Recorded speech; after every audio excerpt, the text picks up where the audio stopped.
നമസ്കാരം. ഇന്നൊരു തെനാലി രാമൻ കഥയാണ് നിങ്ങളുമായി പങ്കുവെക്കുന്നത്. ആ കഥ ഇപ്രകാരമാണ്.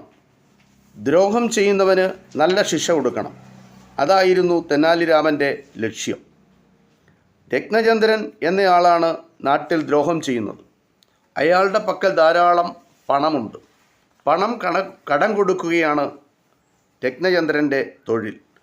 താങ്ങാനാവാത്ത പലിശ കടക്കാരിൽ നിന്നും ഈടാക്കുകയും ചെയ്യും. രാമൻ ഒരു സ്നേഹിതൻ മുഖേന തൻ്റെ പ്രവർത്തനം ആരംഭിച്ചു. യോഗയ്യ എന്നാണ് ആ സ്നേഹിതൻ്റെ പേര്. അയാൾ ഇടയ്ക്കിടയ്ക്ക് രത്നചന്ദ്രനിൽ നിന്ന് കടം വാങ്ങാറുണ്ട്. അതിന് വമ്പിച്ച പലിശയും കൊടുക്കാറുണ്ട്. നല്ലൊരു മനുഷ്യനാണ് യോഗയ്യ. യോഗയ്യ, എനിക്കൊരു സദ്യയ്ക്കായി 12 വലിയ പാത്രങ്ങൾ ആവശ്യമുണ്ട്. നിങ്ങൾ കാണുന്ന ഭാവത്തിൽ അവ രത്നചന്ദ്രൻ്റെ പക്കൽ നിന്ന് വാങ്ങിത്തരണം, രാമൻ പറഞ്ഞു. സ്നേഹിതൻ അപ്രകാരം ചെയ്തു. കുറേ ദിവസം കഴിഞ്ഞ് തെനാലി രാമൻ 12 വലിയ പാത്രങ്ങളും ഉടമസ്ഥന് എത്തിച്ചു കൊടുത്തു. ഒന്നിച്ച് അവ പോലെയുള്ള 12 ചെറിയ പാത്രങ്ങളും യോഗയ്യ മുഖാന്തരമാണ് അവ എത്തിച്ചു കൊടുത്തത്. ചെറിയ പാത്രങ്ങളെക്കുറിച്ച് രത്നചന്ദ്രൻ ചോദിച്ചാലോ എന്തു പറയണം എന്ന് രാമൻ നിർദ്ദേശിച്ചിരുന്നു. പ്രതീക്ഷിച്ച പോലെ ചോദിച്ചു കടം കൊടുത്തയാൾ. യോഗയ്യ, ഈ 12 കൊച്ചുപാത്രങ്ങൾ ഏതാണ്? അയാൾ അന്വേഷിച്ചു. നിങ്ങൾ 12 വലിയ പാത്രങ്ങളാണല്ലോ തന്നത്. അവയിൽ ഓരോ പാത്രവും എൻ്റെ വീട്ടിൽ വെച്ച് പ്രസവിച്ചു.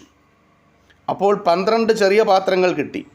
യോഗയ്യ മടയനാണെന്ന് ഭാവിച്ച് ഉത്തരം നൽകി. വാസ്തവത്തിൽ വലിയ മടയനാണ് ഇയാൾ. അതായിരുന്നു രത്നചന്ദ്രൻ്റെ വിചാരം. പാത്രങ്ങൾ പ്രസവിക്കുക പോലും. പക്ഷെ അയാൾ ആ വിചാരം പുറത്തറിയിച്ചില്ല. കൊള്ളലാഭം കിട്ടാനുള്ള ഒരു വഴിയല്ലേ. അത് ശരി, നന്നായി. അയാൾ പറഞ്ഞിട്ട് വലിയ പാത്രങ്ങൾ സ്വീകരിച്ചു, ഒന്നിച്ച് കുട്ടിപ്പാത്രങ്ങൾ. രാമൻ്റെ മറ്റൊരു നിർദ്ദേശവും നടപ്പിലാക്കാനുണ്ട്. കുറേ കാലം അതിനായി യോഗയ്യ കാത്തിരുന്നു. സമയമായി എന്ന് തോന്നിയപ്പോൾ അയാൾ വീണ്ടും രത്നചന്ദ്രൻ്റെ അടുക്കലെത്തി. ഞാൻ ഉന്നത നിലയിലുള്ള ചിലർക്ക് ഒരു വിരുന്ന് കൊടുക്കുന്നുണ്ട്. അതിനായി എനിക്ക് 12 സ്വർണ്ണപ്പാത്രങ്ങളും 12 വെള്ളിപ്പാത്രങ്ങളും കടം തരണം, അയാൾ അപേക്ഷിച്ചു. ദുർമോഹിയായ രത്നചന്ദ്രന് അത്യധികമായ സന്തോഷമുണ്ടായി. ഈ മണ്ടൻ മുമ്പൊരിക്കൽ കുട്ടിപ്പാത്രങ്ങൾ കൂടി നൽകുകയുണ്ടായി.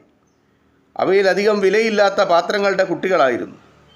ഇപ്പോൾ അയാൾക്ക് 12 സ്വർണ്ണപ്പാത്രങ്ങളും 12 വെള്ളിപ്പാത്രങ്ങളും കടം വേണമത്രേ.